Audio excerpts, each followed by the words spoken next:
मैं लक्ष्मी अपने घर की। मेरे बाद दो छोटी बहनें संगीता, रीता और सबसे छोटा मेरा लाडला भाई विपिन।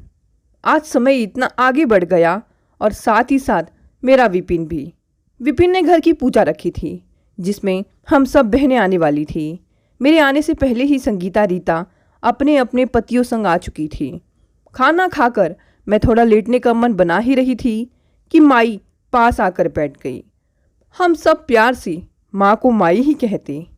भाभी विपिन की पत्नी ने कहा, माई जब तक लक्ष्मी दीदी से सलाह मशवरा न कर ले चैन नहीं पड़ता।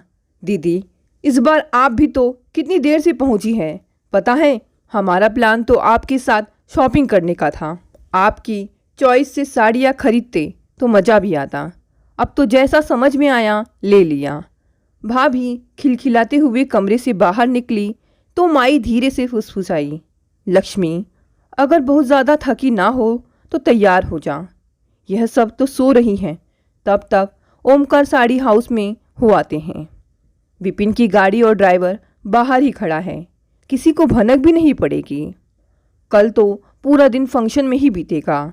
मेरी बगल में लेटी हुई माई घुटनों में दर्द के बावजूद तुरंत उठ गई और मुझे भी उठा दिया। सचमुच उन्होंने किसी को भनक नहीं पड़ने दी। ज़्यादा समय नहीं लगा। माई शायद पहले से ही सोच कर निकली थी।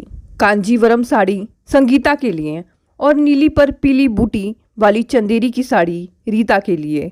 फिर दो भागलपुरी सिल्क के कुर्ते पजामे दोनों दामादों के लिए खरीद कर मुझसे बोली, तू भी अपने और उदय के लिए कुछ ले ले। माई के मुख से अपने और उदय के प्रति प्रेम भाव देखकर कुछ आश्चर्य सा हुआ, क्योंकि लेन देन के मामले में हमारा दर्जा हमेशा से ही 2 दर्जे पर रहता है। मैंने 2 डब्बे डरते डरते खुलवाए। फिर एक प्रिंटेड सिल्क की साड़ी और लखनवी चिकन का कुर्ता पजामा उदय के लिए खरीदा तो माई खुश हो गई। मैं सोच रही थी शायद माई कहे कि इतनी सस्ती साड़ी क्यों खरीदी तुमने, कम से कम कुछ तो कायदे का लेती, पर ऐसा कुछ भी नहीं हुआ, बल्कि संतोष की चितवन उनके चेहरे पर मुखर हो उठी थी। वह बोली कि वे दोनों बहनें तेरी तो नक चढ़ी हैं, दामाद भी रोब वाले हैं, बात बेबात रूठ जाते हैं। इन कपड़ों के ऊपर सगुन का लिफाफा फल मिठाई देकर विदा कर दूंगी। कुछ कम लगे तो बताना। कल सुबह ही तो मैं यहाँ पहुँची थी। भाभी और दोनों बहनें दीदी आ गई, दीदी आ गई कहकर मुझसे लिपट गई थी।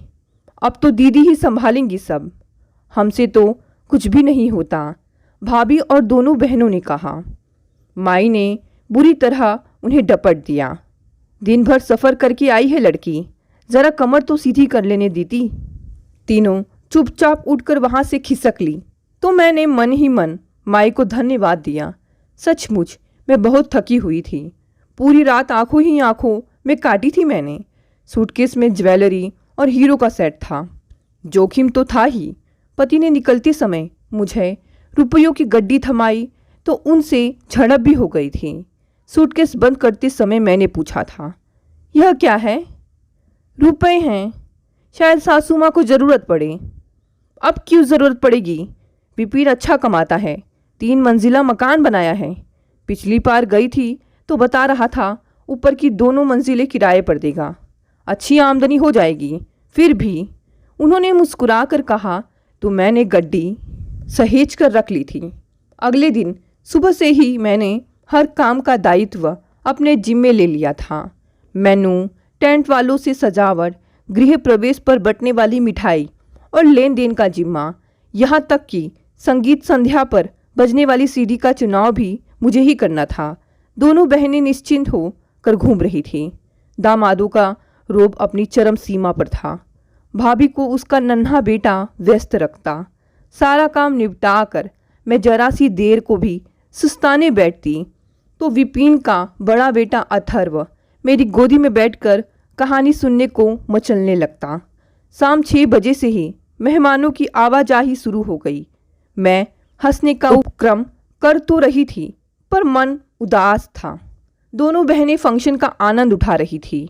विपिन, भाभी और माई थोड़ी थोड़ी देर दोनों बेटियों और दामादों की खातिरदारी में जुट जाते थे। एक बार कहीं रूठ गए तो दोबारा कभी भी कदम नहीं रखेंगे ससुराल की देहरी पर।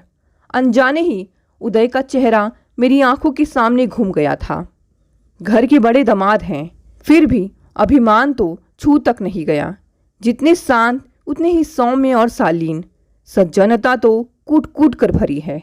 तभी तो माई जब भी बुलावा भेजती है चली आती हूँ। फंक्शन समाप्त हुआ। देर रात तक गपशप का सिलसिला चलता रहा। माई संगीता और रीता को कुछ दिन और ठहरने के लिए कह रही थी, लेकिन वे दोनों अकड़ कर अपना अपना सामान बांधने में व्यस्त थीं।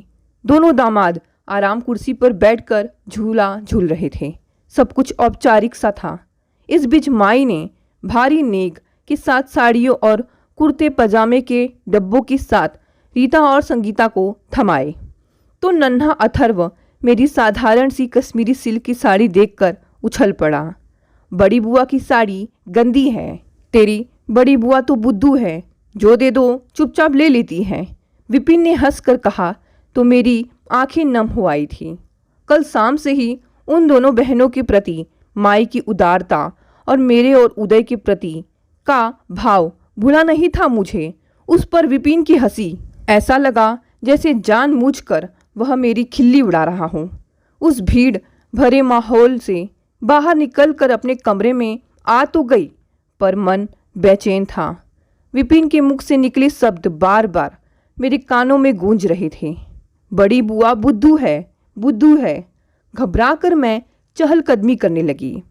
विपिन का फंक्शन संपन्न हो गया। अब मैं यहाँ क्यों रुकूं? वे दोनों भी तो लौट ही रही हैं। देर रात तक चहलकदमी करती रही कमरे में। नींद आंखों से कोसों दूर थी। सुबह उठकर मैंने सूटकेस में कपड़े ठूस लिए और बाहर निकल कर आ गई। विपिन दोनों बहनों का सामान अपनी गाड़ी में रखवा रहा था। मुझे देखकर बोला, यह क्या है दीदी, आप कहाँ जा रही हैं? अपने घर।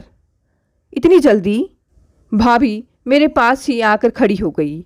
बोली, दीदी कल तक तो मेहमान ही निपटे हैं, आज संगीता और रीता जा रही हैं। अभी तो बहुत सारे काम निपटाने हैं, घर को व्यवस्थित रखना है। वह सब तो तुम भी कर सकती हो। मैंने रुखाई से कहा तो वह चुप हो गई।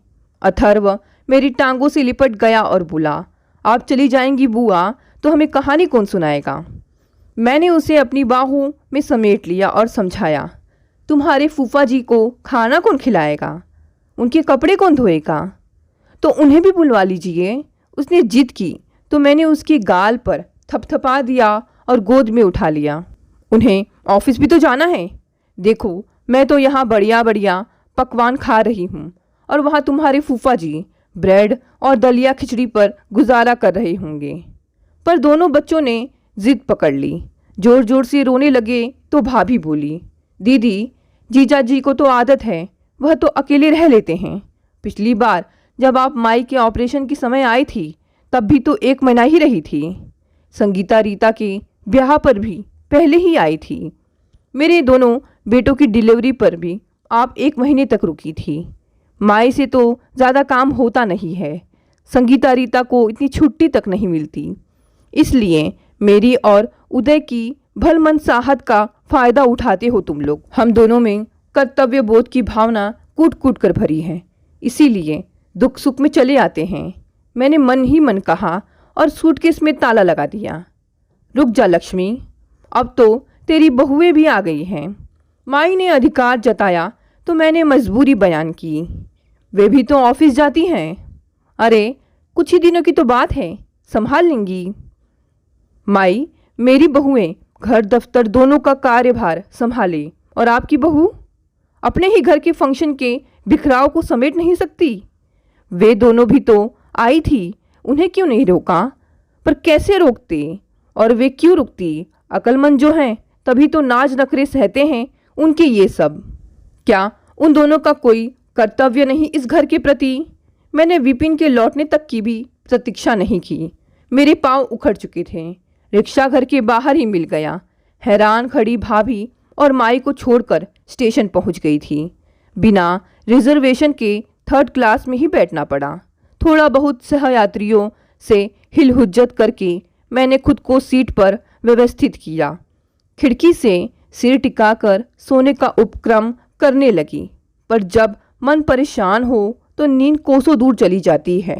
इंसान सचमुच नियति के चक्रों का खिलौना है। वे राहें जो हमने स्वयं नहीं चुनी, फिर भी उन पर चलने के लिए मजबूर हो जाते हैं। हम दोष तो किस्मत और कर्मों को देते हैं, पर सच तो यह है कि हमारा अहंकार, दंभ और क्रोध हमारे आड़े आ जाता है। जब तक हम जीने की कला को समझ पाते हैं, बहुत देर हो चुकी होती है। यह ठीक है, अतीत को याद करने से भविष्य कुपित हो जाता है, परंतु अतीत ही मनुष्य के भविष्य की दिशा भी तय करता है। अनजाने ही मेरा अतीत मेरे सामने आ खड़ा हो गया था। मध्यवर्गीय परिवार में जन्मी पली बड़ी ज्येष्ठ कन्या को हमेशा खुद पर ही तरस खाकर रहना पड़ता है। पिताजी की क्लर्की की नौकरी में से मिलने वाली मुट्ठी भर आमदनी, मकान का किराया और राशन आदि का जुगाड़ करती करती पहले सप्ताह में ही पूरी हो जाती थी। खर्च की कटीली बाढ़ में हरदम यूं उलझी रहती माई की लगता कि छोटी सी चादर से खुद को ढापा हुआ और ऊपर से तड़ातड़ शोलों की बौछार पड़ रही है। पैर ढांपने की कोशिश में चेहरा झुलसा जा रहा है, चेहरा ढकने की कोशिश में पैर उघड़ रहे हैं। इतना तो तय था कि इन शोलों की बौछार थमेगी और ना ही कद छोटा होगा। चादर के ताने बाने भी वैसे ही रहेंगे जैसे हैं। ऐसी परिस्थिति में 4 बच्चों का पालन पोषण कैसे होता। 10वीं की परीक्षा का परिणाम घोषित होते ही मैंने छोटी मोटी ट्यूशन करनी शुरू कर दी। उसके बाद इन ट्यूशनों का सिलसिला तब तक जारी रहा जब तक मैंने MA B.Ed करके शहर के स्थानीय स्कूल में नौकरी कर ली। ज़रूरतों का सिलसिला, शरीर चल फिर सके इतने भोजन का जुगाड़, तन ढक सके इन कपड़ों का प्रबंध करना, यह सब मेरे कर्तव्य में शामिल था और मैं करती भी जाती थी। उस पर भी माई हर छोटी बड़ी ज़रूरत के लिए मेरा पर्स खोलने का मौका कभी नहीं छोड़ती थी। कभी कभी मैं सोचती, यदि इन छोटी बड़ी ज़रूरतों के समीकरण से ही फुर्सत नहीं मिली तो अपनी तनख्वाह में से जो थोड़ी बहुत बचत करती थी उसमें कटौती करनी पड़ेगी, जो मैं किसी भी कीमत पर नहीं चाहती थी, क्योंकि दोनों बहनों का ब्याह और विपिन के करियर बनाने की सामर्थ्य भी तो मुझे ही जुटानी थी। भविष्य निधि योजना में जोड़ी गई रकम में से पैसे निकलवा कर संगीता रीता का ब्याह रचाया। गहने माई के टूटी फूटी चूड़ियों और कंगनों से बन गए थे। संगीता ससुराल गई तो मन उच्चा सा रहता था। न घर में मन टिकता था, ना ही स्कूल में। अंधेरे कोने में बैठकर न जाने क्या क्या सोचा करती थी। ऐसे पलों में विपिन मेरे पास बैठकर मुझे हंसाता, मन बहलाता तो अच्छा लगता था। उसका मासूम चेहरा देखकर मन में ममता का सागर हिलोरे लेने लगता। कामना करती इसे कभी भी किसी की नज़र न लगी। घर से स्कूल, स्कूल से घर, जब से होश संभाला माई को घुटने सहलाते ही देखा। इसलिए उनसे तो किसी भी प्रकार की उम्मीद नहीं की जा सकती थी। मेरा बचा खुचा समय घर के रोज़मर्रा के कामों को निपटाने और ट्यूशन पढ़ाने में ही बीतता था।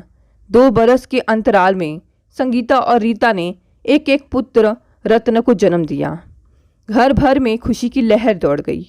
दोनों बेटियों को छूछक देने के लिए माई ने जिस तरह से भूमिका बांधी थी, मैं समझ गई थी उन्हें कुछ पैसे चाहिए और ये पैसे वह महीने के पैसों में से निकालेंगी नहीं।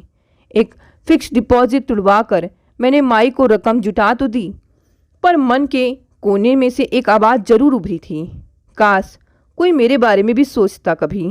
उम्र के इस पड़ाव पर अन्य कुंवारी कन्याओं की तरह इच्छाएं, कामनाएं और आकांक्षाएं मेरे अंदर भी तो साकार रूप ले रही होंगी, लेकिन कुदरत ने कहीं ना कहीं मेरे लिए भी दुल्हा रखा था। उदय से मेरी मुलाकात कॉफ़ी हाउस में बड़े ही दिलचस्प अंदाज में हुई थी। 9 वर्ष की पूर्व संध्या पर मैंने अपनी कुछ सहकर्मियों के साथ एकत्र होने का कार्यक्रम तय किया था। बाद में शॉपिंग, पिक्चर और घर लौटने तक मौज मस्ती। माई की लिस्ट में यह सब फिजूल खर्च ही था, पर उस दिन न जाने कैसे चुप हो गई थी वे। 1 घंटे तक मैंने सबकी प्रतीक्षा में बाट जोहती रही, लेकिन कोई नहीं आया। तभी अचानक एक पुरुष का स्वर उभरा, क्या मैं आपके साथ बैठ सकता हूँ? मैंने चौंक कर उन्हें देखा, फिर हाँ कह दी। कॉफ़ी के साथ सैंडविच खाते समय वे मुझे ही निहार रहे थे, ऐसा मैंने महसूस किया था। कुछ देर बाद हम थिएटर में फिल्म देख रहे थे। किसी गैर मर्द के साथ मेरा यूँ बाहर घूमना और फिल्म देखना सर्वथा नया अनुभव था। फिर भी सब कुछ भला लग रहा था। उदय के व्यवहार में जरा भी अशिष्टता नहीं थी। घर लौटते समय चिर परिचितों की तरह उन्होंने अपना विजिटिंग कार्ड मुझे पकड़ाया, फिर बोले, मेरी तरफ से आपकी फ्रेंड्स को ढेर सारा थैंक्स। मेरी फ्रेंड्स को? मैंने चौंक कर पूछा। हाँ, उन्हीं के कारण तो हम मिल सके हैं। मैंने भी उनकी मुस्कान के प्रत्युत्तर में मुस्कान बिखेर दी। उसके बाद तो मिलने का बहाना मिल गया और क्रम भी। आंखों के रास्ते वह कब दिल में उतर गए पता ही नहीं चला। दिन, सप्ताह, माह बीतने के साथ साथ हम दोनों एक दूसरे में सिमटते चले गए। उनका सौम्य व्यवहार आंखों के सामने से ओझल नहीं होता था। फिर एक दिन मैंने माई के सामने उदय के साथ विवाह बंधन में बंधने की बात की तो उन्हें विशेष प्रसन्नता नहीं हुई थी। कभी उदय के व्यक्तित्व में दोष निकालते, कभी उसकी तनख्वाह में। उदय की नौकरी उन्हें कतई नहीं भा रही थी। शायद माई डर रही थी कि उनकी नौकरी पेशा लड़की घर से बाहर देहरी लांग कर निकली तो उनके वित्तीय घाटा कौन पूरा करेगा। आखिर बेमन से यही आंगन में 4 खंबे गाड़ कर मंडप बना दिया गया। मोहल्ले के एक पुरानी धर्मशाला में खाने का इंतजाम कर दिया गया। पत्तलों पर सबको खाना खिलाकर विदा कर दिया गया। कार्ड्स वार्ड्स का तो चक्कर ही नहीं था, बस सबको कायदे से पीली चिट्ठी भेज दी गई। 2 माह भी नहीं बीते थे मेरे ब्याह को। एक दिन माई का फ़ोन आया। घबरा कर बोली कि तुम्हारे पिताजी ने नौकरी छोड़ दी है। क्या? आने वाले अघटित की कल्पना करके मन बेसाख्ता चीख उठा। बिना अपना नफ़ा नुकसान सोचे मैं भागी हुई मायके चली गई थी और आंचल में समेटे लाई थी माई के आंसू और बहन भाई के रहे सहे दायित्व। बहनें तो ब्याह कर अपने अपने घर की हो गई थी। भाई को तो बिरवा से वृक्ष बनने में काफ़ी दिन थे। जीवन में पहली बार पिताजी से चिढ़ हो गई थी। अपनी सहकर्ता के डिसमिस होने पर स्वयं क्यों इस्तीफा दे आए, क्यों नौकरी छोड़ी। नैतिकता की दुहाई देने वाले पिताजी से पूछने का मन किया कि अगर नेतागिरी ही करनी थी तो बेटी की कमाई क्यों खाते रहे, जब अपनी ही बेटी दिन रात एक एक करके पैसों का जुगाड़ करती थी और यह सब उसकी गाढ़ी कमाई पर ऐसे टूटते थे जैसे कबूतरों के झुंड दानों पर टूटते हैं। तो नैतिकता की भावना कहाँ चली गई थी। उस समय मैं सबसे ज़्यादा चिंतित विपिन के करियर को लेकर थी। 12वीं की परीक्षा उत्तीर्ण करने के बाद मैं और उदय उसे अपने साथ ले आए थे और इंजीनियरिंग कॉलेज में दाखिला दिलवा दिया था। विपिन को संतुष्ट देखकर मैं भी खुश रहती थी। उन्हीं दिनों गांव से सास ससुर आ गए थे। उनके आने से रिश्तेदारों की आवाजाही भी बढ़ गई थी। खर्च का अतिरिक्त भार बढ़ा तो घर का बजट डगमगाने लगा। एक बार मन में आया कि पति से कहूँ कि अपने माता पिता को समझाए कि हर समय महफिल जमी रहने से खर्च का भार काफ़ी बढ़ गया है, लेकिन फिर चुप हो गई थी। उदय भी तो उल्हाना दे सकते थे कि तुम्हारा भाई हमारे पास रहता है, क्या इज्जत रह जाती मेरी तब। अंतिम वर्ष में जाते जाते विपिन ने MBA के फॉर्म भरने शुरू कर दिए थे। एक एक फॉर्म हजारों की कीमत रखता था। मेरे मन में विचार आया कि 1-2 साल नौकरी करने के बाद अगर विपिन MBA करता तो ठीक रहता, क्योंकि खर्च बुरी तरह बढ़ गए थे। दोनों बेटों की पब्लिक स्कूल की फीस एकाएक दोगुनी हो गई। सास ससुर की दवाएं, बच्चों की स्कूल फीस और घर में खर्च में मैं अपने जीवन की परिधि ढूंढने की कोशिश करती ही रह जाती थी। माई से बात की तो दिलासे में रख कर बोली कि नौकरी लगते ही विपिन तेरे सारे कर्ज उतार देगा। विपिन ने MBA कर लिया। कैंपस में उसको नौकरी नहीं मिली। 4-5 बार इंटरव्यू देने के बाद भी उसे जब नौकरी नहीं मिली तो वह बच्चों की तरह मेरी गोद में सिर रख कर बिलखने लगा। मैं उसका मनोबल बढ़ाती, धीरज बंधाती। एक दिन सच में उसकी मेहनत रंग लाई और एक बहुराष्ट्रीय कंपनी में उसकी उच्च पद पर नियुक्ति हो गई। अश्रुपूरित नेत्रों से उसने मेरी ओर देखकर कहा, दीदी, जन्म जन्मांतर से तुम मेरी माँ हो। उस दिन ऐसा लगा जैसे मैंने एक बेटी का नहीं, बेटे का फर्ज निभाया हो। मेरा भाई सेटल हो गया, और क्या चाहिए था मुझे। विपिन की खूबसूरती, उसकी तेजस्विता, उसका भोलापन मेरे परिचितों रिश्तेदारों में चर्चा का विषय बन गया था।